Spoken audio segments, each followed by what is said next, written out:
अभया के लिए इंसाफ हर कोई मांग रहा है। हर कोई इसी इंतजार में है कब फांसी के फंदे के पीछे लटकते मिलेंगे गुनहगार, कब उनकी चीखें निकलेंगी। जिस तरह से अभया तड़पती रहेगी, कैसे उनकी भी सांसें रुकती हुई मिलेंगी। अब ये इंतजार खत्म होने वाला है क्योंकि सीबीआई की जांच अब अपने अंतिम चरण में है। जी आज सीबीआई ने गुनहगार को पकड़ लिया है और जो गुनहगार सामने आया है वो है संजय रॉय। संजय रॉय ने ही रेप किया है, इस बात की पुष्टि हो गई है। डीएनए रिपोर्ट एम्स को भेजी जा चुकी है। लेकिन सवाल ये है कि संजय रॉय क्या अकेले ही इस पूरे वारदात को उसने अंजाम दिया? क्या उसमें और कोई शामिल थे? क्या संजय रॉय किसी के कहने पर ऐसा कर रहा था? क्योंकि पॉलीग्राफ टेस्ट के बाद संजय रॉय ने अपने बातों से पलड़ा झाड़ लिया था और यू टर्न लिया था। उसने कहा था कि उसे फंसाया जा रहा है। संजय रॉय के वकील ने भी कहा था कि वो चाहता है कि पॉलीग्राफ टेस्ट हो जिसे वो सच सामने ला सके। वो चाहता था कि संदीप घोष इसमें फंसे। जी हाँ, संदीप घोष जिस पर ईडी लगातार छापेमारी कर रही है, उसके घर भी पहुंच रही है। संदीप घोष पर आरोप है कि उसने ही इस पूरे वारदात को अंजाम कराया है।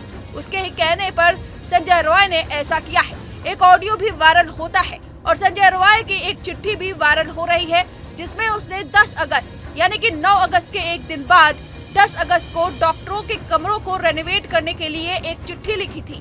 आखिर ऐसा क्यों किया? अभया की लाश मिलने के एक दिन बाद आखिर कमरे को रेनोवेट करने की क्या जरूरत पड़ गई? उसके बाद 14 अगस्त को प्रदर्शन की आड़ में कुछ गुंडों ने अस्पताल को तोड़ने की कोशिश की। क्या सबूतों को मिटाने की ये कोशिश थी जो संदीप घोष करना चाहता था? क्योंकि चिट्ठी में उसने जब रेनोवेट की बात कही थी तो हंगामा मच गया और रेनोवेशन रुक गया, जिसके बाद 14 अगस्त को प्रदर्शन की आड़ में लोगों ने तोड़फोड़ की अस्पताल में और इसी वजह से संदीप घोष पर आरोप लगातार सच साबित होते हुए नजर आ रहे थे और अब सीबीआई की जांच अंतिम चरण में है। संदीप घोष ने चिट्ठी में पीडब्ल्यू से कहा था कि वह आरजी कर अस्पताल के सभी विभागों में ड्यूटी पर मौजूद डॉक्टरों के कमरों को मरम्मत करे, उनका नवीनीकरण करे और पुनर्निर्माण करे। जिसके बाद एक वीडियो भी वायरल होता है जिसमें सेमिनार हॉल के पास एक कमरे का पुनर्निर्माण कराया जा रहा है। हालांकि बाद में हंगामा होने के बाद यह काम रोक दिया गया था। इस मामले में अस्पताल के तत्कालीन प्रिंसिपल संदीप घोष पर लगातार सवाल उठ रहे थे। साथ ही एक कथित लेडी डॉक्टर ने एक ऑडियो पर अपनी बात रखी थी जिसमें संदीप घोष पर आरोप लगाते हुए कहा था कि संदीप घोष अंग तस्करी करवाता है, लड़कियों को सेक्स वर्कर का काम करवाता है, इंटर्न्स को पास करने के एवज में पैसे लूटता है, दवाइयों का नशा करवाता है। और आपको बता दें कि खुलासा करने वाली थी अभया, उससे सब कुछ पता चल गया था। इस वजह से 36 घंटे काम करवाता था संदीप घोष और जब भी नहीं मानी अभया तो एक तारीख चुनी गई। वो तारीख थी 9 अगस्त। उसे मारा गया, पीटा गया और फिर उसके साथ रेप किया गया।